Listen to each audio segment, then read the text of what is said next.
स्वामी गुजेशानंद जी, श्री हरिवंश महाराज जी, दंडवत प्रणाम।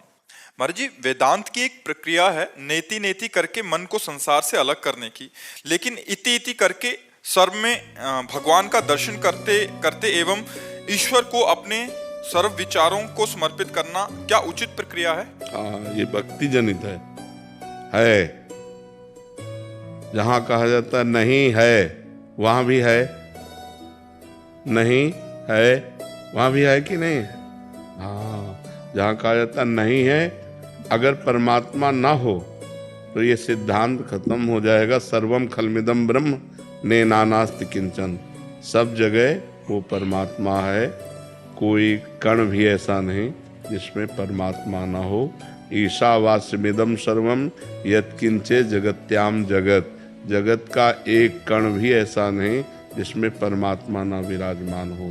जड़ चेतन जग जीव जत सकल राम में जान, सब में भगवान विराजमान है। तो दो सिद्धांत हैं, एक पहले ना कहते हुए फिर हाँ में आ जाना, और एक हाँ कहते हुए उसी में डूब जाना। हाँ कहते हुए है ये भक्ति। और ज्ञान चूंकि तार्किक प्रवृत्ति है ना, तो ये जो दिखाई दे रहा है ये परमात्मा नहीं है, ये माया है। जो दिखाई नहीं दे रहा है इनमें रहते हुए वो परमात्मा है, इसलिए टोटल नहीं है। ब्रह्म सत्यम जगन मिथ्या नहीं, ये सब नहीं। वो तार्किक बुद्धि होती है ना, वैराग्य प्रबल होता है, तो पूरे जगत से वैराग्य करके स्थूल जगत, सूक्ष्म जगत और कारण जगत, बाहर और भीतर, समझ रहे हो? बाहर जैसे स्थूल जगत, सूक्ष्म जगत स्वर्गलोक, कारण जगत ब्रह्मलोक, यहाँ स्थूल शरीर, सूक्ष्म शरीर, कारण शरीर, तीनों से नकार दिया। और जब स्वयं से स्वयं का अनुभव हुआ, फिर आंख खुली तो सर्वम खलमिदम ब्रह्म ने नानास्ति किंचन। जिसको नेति नेति कहा था ब्रह्म सत्यम जगन मिथ्या, वहां सब जगह ब्रह्म का अनुभव हुआ। अब ब्रह्मानुभूति, ब्रह्म भूता प्रसन्नात्मा न सोचति न कांक्षति समः सर्वेषु भूतेषु मद भक्तिम लभते पराम। ये पराभक्ति की प्राप्ति हुई कि वो अखंड प्रसन्न, अब वो स्वयं ब्रह्मभूत हो गया। मतलब ब्रह्मविद ब्रह्मभूत, स्वयं ब्रह्ममय होकर अखंड प्रसन्नता, अखंड आनंद को प्राप्त हो गया। अब किंचन मात्र कहीं सुख दुख की संभावना नहीं, न सोच की, न शोक की, न चिंता की। हर समय अपार आनंद, क्योंकि अपना आनंद स्वरूप ही है ज्ञान मार्ग। भगवान की शरण में होकर, भगवान का नाम जप करते हुए, भगवान की लीला कथा सुनते हुए, सब कुछ भगवान है। वासुदेवा सर्वम इति सा महात्मा सुदुर्लभा। सर्वत्र भगवान पूरे के पूरे विराजमान है। पंचभूत भी भगवान है, सब कुछ भगवान ही है। सिय राम में सब जग जानी, करो प्रणाम जो, ये भक्ति है। ये भक्ति है सर्वत्र अपने भगवान को सब रूपों में देखना।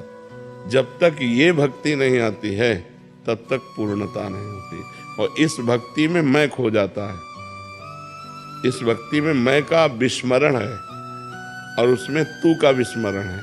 केवल मैं ही मैं, अहम ब्रह्मास्मि। और इसमें ब्रह्म नहीं, माया नहीं, नहीं जीव नहीं काल, अपनी ही सुधि ना रही, एक रहे नंदलाल। इष्टाकार वृत्ति, जैसे रामाकार वृत्ति, शिवाकार वृत्ति, कृष्णाकार वृत्ति, भगवदाकार वृत्ति, इसमें अन्य वृत्तियां। जब हम एक एक क्षण, एक एक वृत्ति को संभाल के प्रभु के सुमिरन में लगाएंगे, जहाँ मन जाए वहाँ से हटा के बार बार प्रभु में लगाएंगे, तो हमारा मन एकाग्र होने लगता है। एकाग्र मन ही संप्रज्ञात समाधि में जाता है। संप्रज्ञात समाधि ही निर्विकल असंप्रज्ञात समाधि को प्राप्त हो जाता है। यही मोक्ष पद है, यही निर्वाण पद है। समझ पा रहे महाराज जी? जब बहुत सारे विचार आते हैं तो उन विचारों को हम लालजू के साथ जोड़ दे। जैसे लालजू देखो ये विचार आ रहे, लालजू देखो ये आ रहा है। नहीं, विचार आ रहे हैं, उनमें देखना है कि सद विचार कितने और असद विचार कितने। जो असद विचार हैं उनको नकार दीजिए, द्वेष नहीं करना, नकार देना है। विचार जो भी हाँ देखो, विचारों से उपराम हो जाना, उपराम का मतलब होता है पहले, उपराम के पहले स्थिति होती है उदासीन। उदासीन का मतलब होता है न मित्रता न शत्रुता, न राग न द्वेष। जो गंदे विचार आ रहे हैं उनसे हम उपराम हो जाते हैं।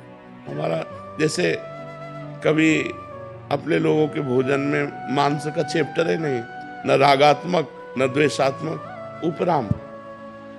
उपराम जो महापुरुष होता है उसकी दशा ऐसी होती है जैसे इधर बैठे कोई मांस खा रहा है और इधर बैठे कोई सात्विक भोजन कर रहा है, और बीच में बैठा उसको कोई मतलब नहीं, न इससे कोई राग न इससे कोई द्वेष है। वो अपनी स्थिति में प्रकृति के अनुसार सब चेष्टा बरत रहे, वो अपनी स्थिति में रहता है, न राग न द्वेष।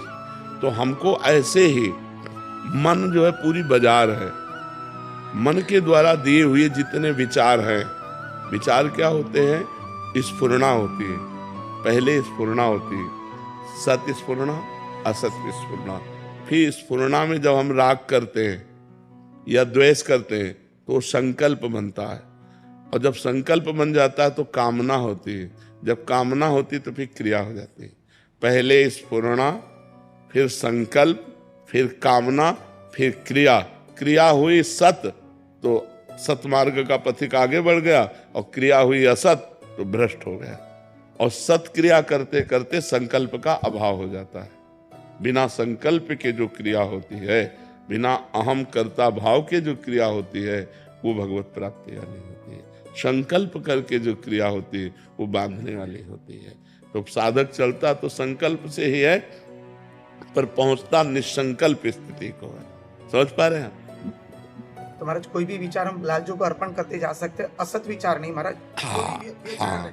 जा रहे कहीं पर, लालो देखो, लालजू ये देखो ये विचार है, श्री जी देखो ये हाँ, विचार है, हाँ, आपको अर्पण कर रहे हैं। हाँ, तो महाराज सद्विचार। हाँ, उससे क्या कि मन ऐसा लगता है कि हमारी साधना हो रही है। हाँ बिल्कुल बिल्कुल, हाँ बिल्कुल, ठीक बात है।